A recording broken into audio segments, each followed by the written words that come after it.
السلام عليكم خوتي خواتاتي، نتمنى تكونوا في احسن الاحوال.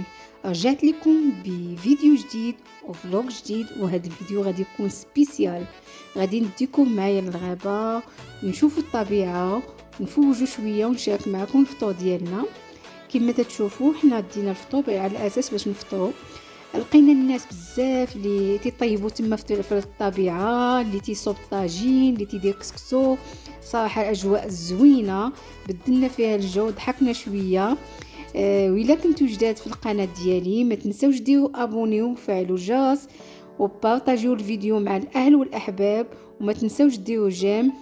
ان شاء الله غادي يعجبكم الفيديو. نخليكم مع الفيديو. كما تشوفوا هنا وصلنا للغابه. الطريق ديالها زوينه بزاف. الا كنتو من كازا، هاد البلاصه جات في طريق المحمديه، يسموها الكاسكاد. صراحه لقيناها تتبان زوينه ومشمشه. انا اول مره غندخل ليها، واخا قريبه ليا اول مره غندخل ليها. حنا جينا وسط الاسبوع لقيناها خاويه، ما لقيناش الناس بزاف شويه، ولكن الناس كاينين. مع جات مع الوسط العطله الناس كاينين، غير هو ماشي بهذاك الكم اللي تيقولوا تتكون عامره بزاف. هذا هو الفطور ديالنا، شاركتو معكم، نتمنى يعجبكم.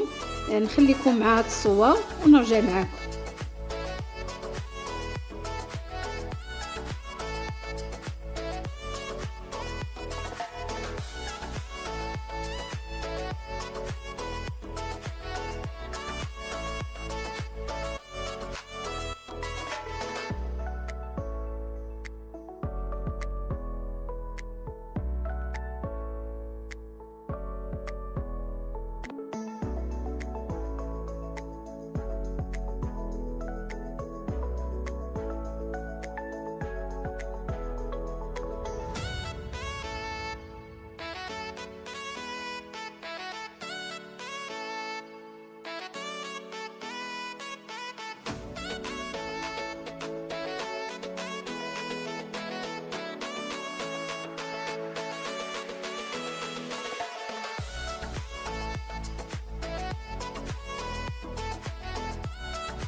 كما تشوفوا الوليدات الصغار تيلعبوا، وكاين الالعاب ديالهم يعني دايرين ليهم فين يلعبوا. صراحه تقال زوينه الدنيا. عجبتني بزاف. نتمنى نتوما يعجبكم الفيديو، تعجبكم الغابه، وعلاش لا بنادم ما يمشيش يبدل شويه الجو. وصراحه انا ندمت علاش ما ديتش مشيت درت شي طاجين ولا شي حاجه اللي نتغداو فيها تما. حنا مشينا على اساس غير نفطروا ونجيو. عجبنا الحال بزاف، وقررنا ان شاء الله مره اخرى ان شاء الله نمشيو نديرو نفطرو نتغداو ندوزو النهار كامل ان شاء الله تما. المهم انا شاركت معكم، واخا الفيديو غيجيكم شويه قصير شاركته معكم. وغنشارك معكم ان شاء الله واحد العشاء بسيط وسهل وفي متناول الجميع، واي واحد غيقدر يديرو. من بعد ما مشينا للدار شاركت معكم واحد تقدروا ديروه في الغداء، تقدروا ديروه في العشاء، وغيعجب وليداتكم. تابعوا الفيديو حتى الاخير باش تشوفوا العشيوه اللي غندير معكم. نتمنى تعجبكم.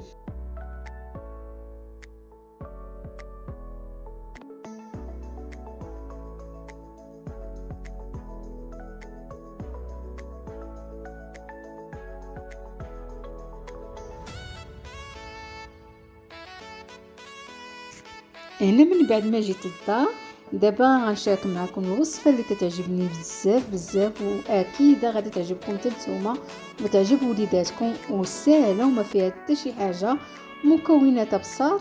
نتمنى تتابعوني وتشوفوا المراحل ديالها. اخذنا واحد الكاسونه ودرنا فيها الماء تيغلى، وخوينا فيها واحد شويه ديال الخل. غنسلقوا فيها البطاطا غير نص سلقه، ما غنسلقوهاش كامله. من بعد ما غنسلقوها غنردوا النقيله ديالي وغنديروا فيها شويه الزيت، وغنقليو البطاطا ديالنا على هذا الشكل كما تنوريكم. من بعد غنديروها في الطبيسه، نديروا على الورق النشاف وغنخلوها تنشف يتقطع منها هذاك الزيت، وغنبداو نخدموا. دابا غناخذوا واحد الكاسرونه وغنديروا فيها واحد المعلقه كبيره ديال الزبده باش نخدموا البيشاميل ديالنا. غنخلوها تذوب.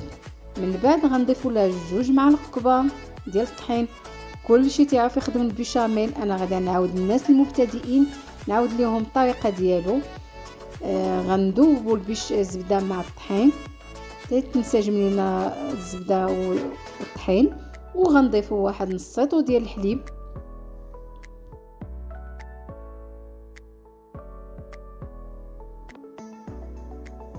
من بعد غنضيفوا شويه الملحه وشويه البزار، ما نكتوش الملح حقاش مازال غنديروا الفرماج.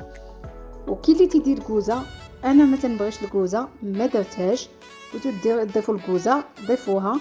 غنخلطوا الكل حتى يعقد لينا، وها البيشاميل ديالنا واجد. غنضيفوا ليها واحد الكميه ديال الفرماج تقريبا غير شويه على حسب المتوفر عندكم، وغنخلطوا ونحطوه على جنب تيبرد لينا شويه، وغنخدموا معاكم. دابا غناخذوا الطويجنات، انا واخده الطويجنات على هذا الشكل. تقدروا ديروا اي مول عندكم يدخل الفران، ماشي بالضبط الطويجنات. عندنا لادان فيمي، عندنا صوص بيشاميل، وعندنا الفرماج الاحمر، وعندنا البطاطا اللي قلينا. تقدروا البطاطا تخلوها طويله، تقليوها طويله. غناخذوا الطويجنات ديالنا وغنديروا لهم الصوص بيشاميل الاول، الطبقه الاولى. من بعد غنضيفوا لهم البطاطا اللي قلينا.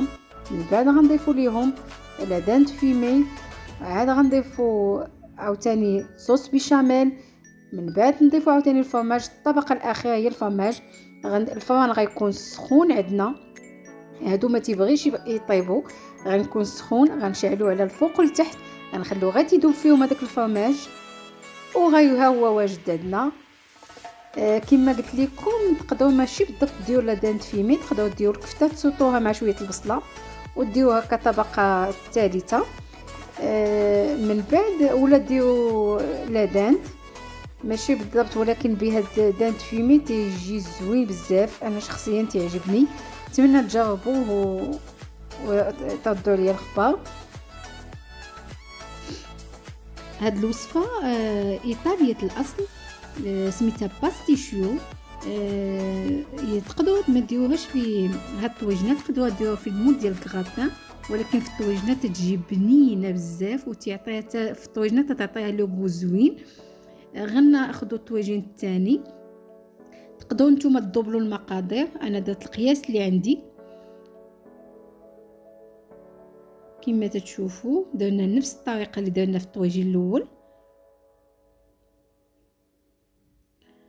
وغنكملوه على هذه الطريقه.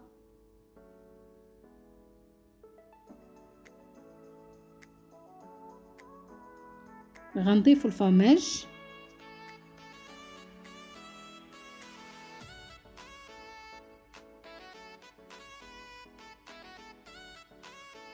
وكيف قلت لكم قبيله الفران يكون سخون، وغنقصوا العافيه على مهيله على درجه الحراره 180. وغنشعلو على الفوق والتحت في نفس الوقت. هذا هو الشكل النهائي ديال الطبق ديالنا. كما تشوفوا الجو واعر وزوين وسهل وبسيط، تقدروا ديروه كوجبه غداء او عشاء. صراحه قالت يجي زوين، نتمنى تجربوه ونتمنى ينال اعجابكم. وإلا عجبكم الفيديو ما تبخلوش عليا بابوني وجيم وفعلوا الجرس باش يوصلكم الجديد، وبارطاجوا الفيديو مع اصحابكم. نتلاقاو في فيديو جديد ان شاء الله.